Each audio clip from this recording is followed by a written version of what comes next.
ഗസയിലെ രണ്ടാം ഘട്ട വെടിനിർത്തൽ ചർച്ചകൾ ആരംഭിക്കാൻ ദിവസങ്ങൾ മാത്രമേ ബാക്കിയുള്ളൂ. കരാർ ലംഘനത്തിന്റെ പേരിൽ കഴിഞ്ഞ ശനിയാഴ്ചത്തെ ബന്ദി കൈമാറ്റത്തോട് ഹമാസ് ആദ്യമൊന്ന് മുഖം തിരിച്ചെങ്കിലും സമ്മർദ്ദത്തിന് വഴങ്ങി അവർക്ക് ബന്ദികളെ കൈമാറ്റം ചെയ്യേണ്ടി വന്നു. പിന്നാലെ ഹമാസിനിപ്പോൾ കടുത്ത മുന്നറിയിപ്പ് നൽകിയിരിക്കുകയാണ് ഇസ്രായേൽ പ്രധാനമന്ത്രി ബെഞ്ചമിൻ നെതന്യാഹു. ഗസയിൽ ഇപ്പോൾ തടവിലാക്കപ്പെട്ടിരിക്കുന്ന എല്ലാ ബന്ദികളെയും ഹമാസ് മോചിപ്പിച്ചില്ലെങ്കിൽ നരകത്തിന്റെ വാതിലുകൾ തുറക്കുമെന്നാണ് അദ്ദേഹം പ്രതിജ്ഞയെടുത്തിരിക്കുന്നത്.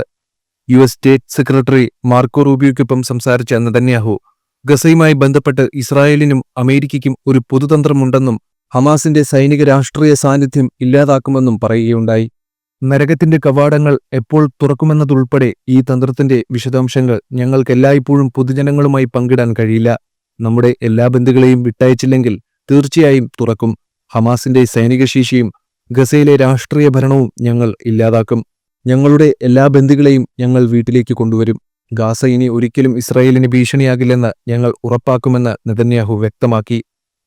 ഹമാസിന് ഒരു സൈനിക ശക്തിയായോ സർക്കാർ ശക്തിയായോ തുടരാനാവില്ല എന്ന് പ്രസ്താവിച്ചുകൊണ്ട് ഇസ്രായേലിനുള്ള US പിന്തുണ റൂബിയോ വീണ്ടും ഉറപ്പിക്കുകയും ചെയ്തു.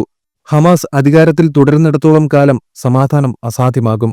അതില്ലാതാക്കണമെന്നും അദ്ദേഹം പറയുന്നു.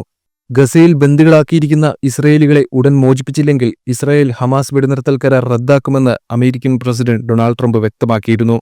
ശനിയാഴ്ച ഉച്ചയ്ക്ക് 12 മണിയോടെ മുഴുവൻ ബന്ദികളും തിരിച്ചെത്തിയില്ലെങ്കിൽ എല്ലാ കരാറുകളും റദ്ദാക്കുമെന്നായിരുന്നു ട്രംപിന്റെ ഭീഷണി. സാഹചര്യം വഷളാകുമെന്നും അദ്ദേഹം പറഞ്ഞു.